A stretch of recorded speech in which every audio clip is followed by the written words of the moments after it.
John chapter 6.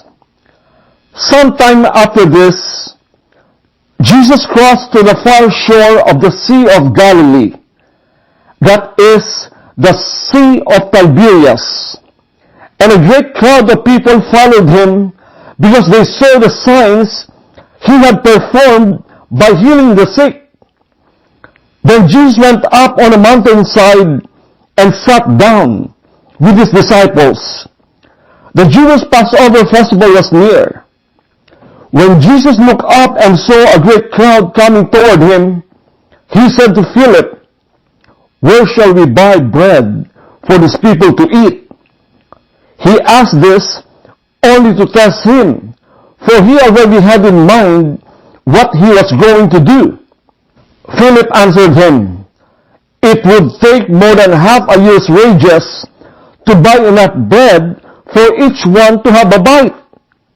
Another of his disciples, Andrew, Simon Peter's brother, spoke up. "Here is a boy with 5 small barley loaves and 2 small fish, but how far will they go among so many?" Jesus said, "Have the people sit down." There was plenty of grass in that place, and they sat down. About 5,000 men were there. Jesus then took the loaves, gave thanks, and distributed to those who were seated as much as they wanted. He did the same with the fish. When they had all had enough to eat, he said to his disciples, "Gather the pieces that are left over, let nothing be wasted." So they gathered them and filled 12 baskets with the pieces of the 5 barley loaves left over by those who had eaten. After the people saw the sign Jesus performed, they began to say, "Surely this is the prophet who is to come into the world." Jesus, knowing they intended to come and make him king by force, withdrew again to a mountain by himself. When evening came, his disciples went down to the lake, where they got into a boat and set off across the lake for Capernaum. By now it was dark, and Jesus had not yet joined them. A strong wind was blowing, and the waters grew rough. When they had rowed about 3 or 4 miles, they saw Jesus approaching the boat, walking on the water, and they were frightened. But he said to them, "It is I, don't be afraid." Then they were willing to take him into the boat, and immediately the boat reached the shore where they were heading. The next day, the crowd that had stayed on the opposite shore of the lake realized that only one boat had been there, and that Jesus had not entered it with his disciples, but that they had gone away alone. Then some boats from Tiberias landed near the place where the people had eaten the bread after the Lord had given thanks. Once the crowd realized that neither Jesus nor his disciples were there, they got into the boats and went to Capernaum in search of Jesus. When they found him on the other side of the lake, they asked him, "Rabbi, when did you get here?" Jesus answered, "Very truly I tell you, you are looking for me, not because you saw the signs I performed, but because you ate the loaves and had your fill. Do not work for food that spoils, but for food that endures to eternal life, which the Son of Man will give you. For on him God the Father has placed his seal of approval." Then they asked him, "What must we do to do the works God requires?" Jesus answered, "The work of God is this, to believe in the one he has sent." So they asked him, "What sign then will you give, that we may see it and believe you? What will you do? Our ancestors ate the manna in the wilderness, as it is written, He gave them bread from heaven to eat. Jesus said to them, Very truly I tell you, it is not Moses who has given you the bread from heaven, but it is my Father who gives you the true bread from heaven. For the bread of God is the bread that comes down from heaven and gives life to the world. Sir, they said, always give us this bread. Then Jesus declared, I am the bread of life. Whoever comes to me will never go hungry, and whoever believes in me will never be thirsty. But as I told you, you have seen me, and still you do not believe. All those the Father gives me will come to me, and whoever comes to me, I will never drive away. For I have come down from heaven, not to do my will, but to do the will of Him who sent me. And this is the will of Him who sent me, that I shall lose none of all those He has given me, but raise them up at the last day.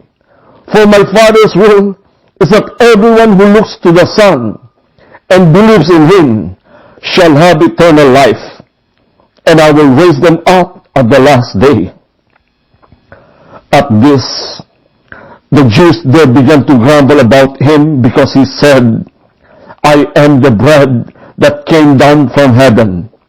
They said, Is this not Jesus, the son of Joseph, whose father and mother we know? How can he now say, I came down from heaven? Stop grumbling among yourselves, Jesus answered. No one can come to me unless the Father who sent me draws them, and I will raise them up at the last day. It is written in the prophets, they will all be taught by God. Everyone who has heard the Father and learned from Him comes to me. No one has seen the Father except the one who is from God. Only He has seen the Father. Very truly, I tell you, the one who believes has eternal life. I am the bread of life. Your ancestors ate the manna in the wilderness, yet they died. But here is the bread that comes down from heaven, which anyone may eat and not die. I am the living bread that came down from heaven. Whoever eats this bread will live forever. This bread is my flesh, which I will give for the life of the world. Then the Jews began to argue sharply among themselves, How can this man give us his flesh to eat? Jesus said to them, Very truly I tell you, unless you eat the flesh of the Son of Man and drink His blood, you have no life in you. Whoever eats my flesh and drinks my blood has eternal life, and I will raise them up at the last day. For my flesh is real food, and my blood is real drink. Whoever eats my flesh and drinks my blood remains in me, and I in them. Just as the living Father sent me, and I live because of the Father, so the one who feeds on me will live because of me. This is the bread that came down from heaven. Your ancestors ate manna and died, but whoever feeds on this bread will live forever. He said this while teaching in the synagogue in Capernaum. On hearing it, many of His disciples said, This is a hard teaching. Who can accept it? Aware that His disciples were grumbling about this, Jesus said to them, Does this offend you? Then what if you see the Son of Man ascend to where He was before? The Spirit gives life. The flesh counts for nothing. The words I have spoken to you, They are full of the Spirit and life. Yet there are some of you who do not believe. For Jesus had known from the beginning which of them did not believe and who would betray him.